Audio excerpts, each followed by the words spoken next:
What if the thirst for admiration wasn't vanity, but survival? Beneath the iconic black and white hair and theatrical flair lies something far more disturbing. This isn't just the story of a fashion icon, it's a deep descent into a mind shaped by rejection, obsession, and chaos. Forget what you think you know about Cruella. After this, you'll never look at ambition, or identity, the same way again. Cruella echoed through fashion runways and tabloids. There was only Estella, a child with sharp eyes and a storm brewing beneath her silence. She wasn't born cruel. She was born observant. In the cold corners of London's forgotten neighborhoods, Estella learned early that invisibility was more dangerous than defiance. Her mother, a seamstress with calloused hands and a weary gaze, always whispered, "Blend in, don't stand out." But for Estella, blending in felt like suffocating. She was too bold for the grey streets, too vivid for a world that feared color. Schoolyard whispers turned to cruelty, teachers confused her curiosity with rebellion. She watched as quieter children were coddled, while her questions sparked discomfort. Each dismissal carved a new mark into her sense of self. Not every wound bleeds, some shape identity. And in Estella's case, the wounds became threads in a darker tapestry she was only beginning to weave. The home was no sanctuary either. Her mother's affection came with strict conditions: obedience, silence, and conformity. When Estella designed her first jacket out of scrap fabric, proud of her creativity, her mother didn't praise her. She hid it. "People won't understand you," she warned. But the truth was simpler: Estella scared her. The young girl's mind moved fast, her emotions sharper than scissors, her desire to be seen, uncontrollable. And so, the seed of ego took root not in pride, but in neglect. Psychologists might call it the formation of the false self, a mask worn to survive rejection. But Estella's mask wasn't meant to protect. It was designed to provoke. She began crafting identities, experimenting with style not as self-expression, but as armor. The world told her to shrink. She decided to expand. If they wouldn't accept Estella, maybe they'd never forget Cruella. It was no longer about fitting in, but about standing out, violently, brilliantly, without apology. But there was something even deeper, lurking in silence, a flicker of darkness no one around her ever noticed. Something she hadn't fully named, but already trusted more than kindness. Because being feared was better than being ignored. But there was something else no one saw coming. It was supposed to be a moment of promise, a new beginning for Estella and her mother. The invitation to the grand gala at the Hellman estate was more than a rare chance to step into high society, it was hope wrapped in velvet and candlelight. Estella, no older than 12, wore the coat she had secretly redesigned, the lining still damp from hurried stitching. Her mother, nervous but composed, warned her to stay quiet, to stay hidden. But Estella couldn't look away from the glow of that mansion. The world she always felt she was meant to belong to. That night, however, did not welcome her. It marked the end of whatever innocence remained. Amid the laughter, the champagne, and the careless clinking of glasses, something slipped. One misstep, one glimpse too long, one reaction too bold. She remembered running, chasing after her mother near the cliff's edge. There were voices yelling. Dogs barking. And then, stillness. No scream. No explanation. Just absence. Her mother, her only anchor, was gone. And with her, any illusion that the world had space for someone like Estella. The silence afterward was louder than grief. No one asked questions. No one offered comfort. The estate's gates closed as if nothing had happened. Estella waited, hours, days, but no answers came. And something inside her broke, not loudly, but with clinical precision. In psychology, this is called identity rupture, a trauma so deep that the brain begins to separate pain from self. Estella didn't know the term, but she lived its consequences. She no longer recognized the girl she had been. What remained was raw instinct, hurt, humiliated, and dangerously aware. Thrown into the underbelly of London, Estella had no one.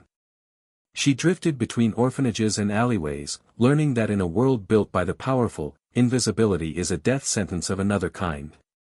So she decided to never be invisible again. Pain became her fuel. Her sketches turned darker.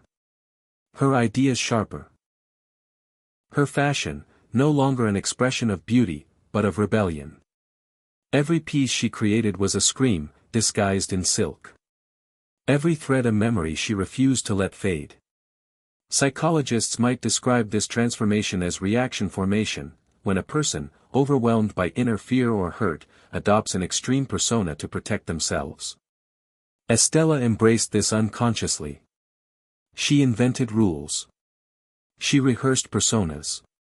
She trained herself to smile with teeth hidden and eyes wide open. If Estella couldn't be safe, then she would be feared. If the world had taken her mother, then she would take something back. Something louder than grief.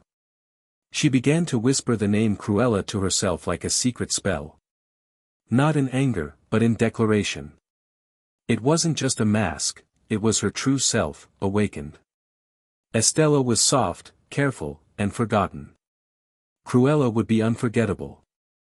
A force. A storm. A masterpiece of her own creation. And as her reflection sharpened into that new identity, she felt something powerful stir within her, not sorrow, but purpose. And that's when it began to unravel, not just her past, but the very rules she had once believed in. Because from now on, she wasn't going to survive the world, she was going to remake it. The girl once known as Estella no longer walked the streets, she studied them. She observed the rhythm of chaos, listened to the whispers of those who pretended to look away, and discovered that cruelty wasn't rare, it was organized. It had hierarchy. Elegance. Strategy. And for the first time, she understood something terrifying: the world didn't need to change. She only needed to play by its real rules. Cruella wasn't born in an explosion of madness. She emerged in silence. Calculated, measured, almost surgical. Each morning, she stitched her persona tighter, painting her eyes with the same sharpness she once used to sketch dresses in notebooks. Her mind, once a canvas of dreams, had become an architectural blueprint of revenge. Not wild, not loud, refined. Controlled. It wasn't enough to survive. She had to rise. And to do that, she needed to become someone the world could not ignore. Behavioral theorists might describe her evolution as cognitive dissonance weaponized. The split between who she had been and who she was becoming caused friction, but instead of running from it, she used it. Estella still lingered, like a whisper behind the eyes. But Cruella began to dominate her thoughts, choices, instincts. Every deception became easier. Every risky plan, more precise. Every boundary, more distant. And still, the world applauded, because they loved the performance. She started leaving signatures, small acts of rebellion sewn into the seams of London's fashion elite. Daring designs. Unannounced stunts. Dresses that felt like daggers wrapped in tulle. She wasn't merely making art, she was making a statement. That she was still here. That no one had erased her. And the more outrageous she became, the more they noticed. What once was grief had now become theater. Pain, her director. Memory, her script. From a psychological lens, this phase was no longer reactive, it was proactive. Cruella had moved beyond trauma. She was now crafting identity as an offensive strategy. In neuroscience, this is the moment when behavioral reinforcement loops take hold. The world rewards your mask so much that it begins to feel more real than your skin. Estella faded into shadow. Cruella became muscle memory. One evening, she sat alone in front of a mirror framed with shattered glass. Each shard reflecting a different version of herself. She smiled, not out of joy, but precision. She had become the very thing she once feared, unapologetically untouchable. And still, beneath the glamour, a deeper force stirred. One not yet unleashed. One not interested in dresses or headlines, but in retribution. Because as sharp as Cruella had become, the real monster within her hadn't yet opened its eyes. And when it did, nothing would ever be the same again. There comes a moment when even masks forget they were ever worn. For Cruella, that moment wasn't an outburst, it was a masterpiece. A flawless event. A declaration stitched in vengeance and chiffon. It was the night she hijacked the Baroness's gala, not with violence, but with vision. She arrived in a dress that devoured the spotlight, turning tradition into ash. While others gasped in disbelief, she didn't blink. She had become the spectacle. The rules had been rewritten, by her hand. But beneath the applause, something irreversible had happened. Cruella no longer sought approval. She no longer flinched at limits. She had tasted power not just in fame, but in orchestration. Control was her new fabric, and manipulation, her design. Estella, the cautious, clever, wounded girl, was now a whisper buried beneath confidence so absolute it bordered on myth. Psychologists might call this the dissolution of moral self-awareness. It's the point where a person's inner compass stops pointing north, not because they are unaware of the difference between right and wrong, but because they no longer see value in the distinction. Cruella hadn't lost her sense of morality. She had rewritten it. She no longer asked what was fair. She asked what was effective. In her world, intentions were currency, and outcomes were art. If deception served a purpose, it became design. If betrayal meant survival, it became elegance. Cruella wasn't cruel for the sake of chaos. Her actions were layered, like her couture, each thread part of a story she refused to let the world ignore. There was no malice in her eyes, only precision. No regret, only clarity. As she orchestrated scandal after scandal, each more elaborate than the last, the public fed on her audacity. They labeled her genius, rebel, icon. But none of them saw the cost. The lines between justice and obsession blurred. Between identity and invention. She wasn't trying to defeat the Baroness anymore. She was trying to erase her. To dismantle everything she represented. And in doing so, Cruella risked becoming exactly what she despised. But here lies the paradox, she knew it. And still, she didn't stop. Because once you learn how to bend the world to your will, how do you go back to letting it break you? And so we ask, when someone finds power in their own pain, do they owe the world restraint, or do they owe themselves freedom? Cruella no longer questioned her methods, she perfected them. What the world mistook for chaos was, in truth, a pattern. Every scandal was timed. Every downfall, rehearsed. And behind the curtain of glitter and scandal, there was only one driving force, design. But this time, not in fabric, in consequence. She was no longer reacting to pain. She was orchestrating it. From a psychological standpoint, her transformation is textbook, maladaptive strategic cognition. A condition where trauma is not just endured, but weaponized. Cruella had become fluent in a language most never dared to speak, the dialect of emotional control. She didn't suppress her past. She studied it, restructured it, and used it to sculpt something formidable. What others called damage, she called data. Her decisions weren't wild, they were cold calculations. Mirror neurons, which normally help humans feel empathy, had become selective in her case. Neurologically speaking, repeated emotional shock, especially in formative years, can lead to limbic desensitization. It doesn't erase empathy. It redirects it. Cruella still felt deeply, but only toward her mission, her vision, her version of justice. The rest? Collateral in a system she no longer believed in. Some might argue she had lost touch with reality. But what if the opposite was true? What if she finally saw it with painful clarity? In her view, the world had always been built to reward the ruthless, punish the gentle, and ignore the unheard. So, she adapted. Not through chaos, but through psychological recalibration. She stopped seeking acceptance and began demanding recognition. The difference? One begs to be seen. The other makes it impossible to be ignored.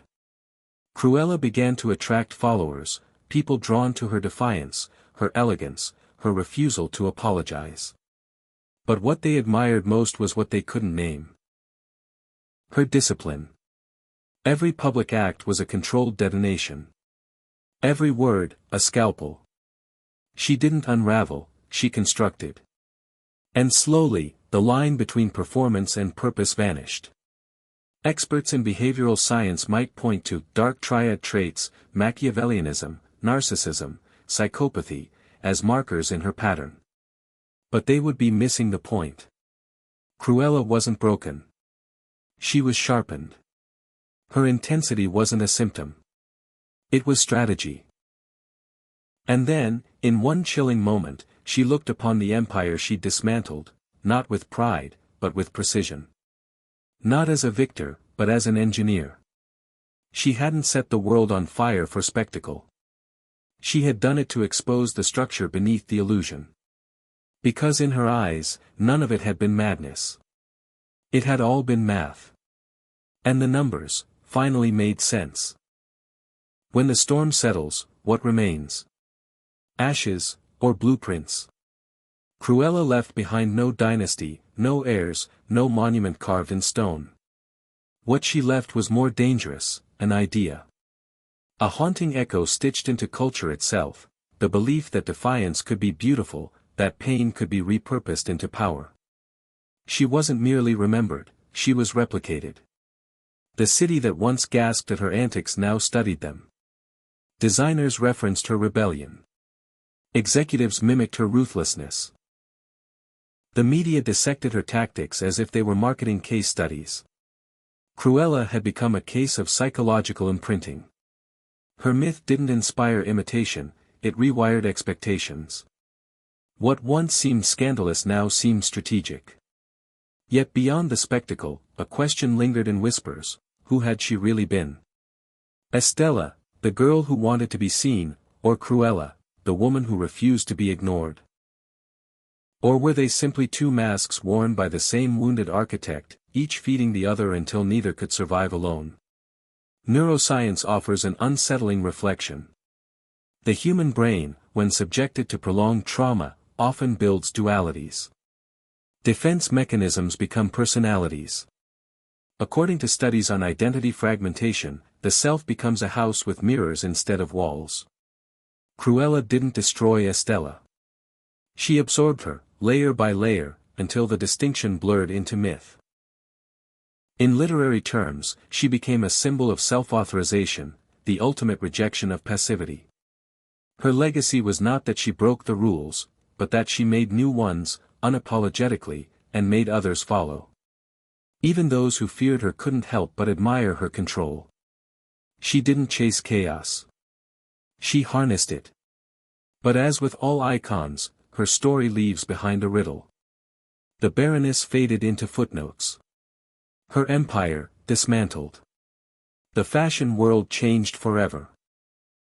But the woman who lit the match disappeared into silhouette. Some say she reinvented herself again. Others say she vanished, as if her presence was never meant to linger, only to ignite. So, what remains after the storm of a soul like hers? A legacy too complex for labels. Too calculated for pity. Too raw for purity. And perhaps the darkest truth of all, is that she was never alone. Because somewhere, in someone's silence, another mask is being stitched.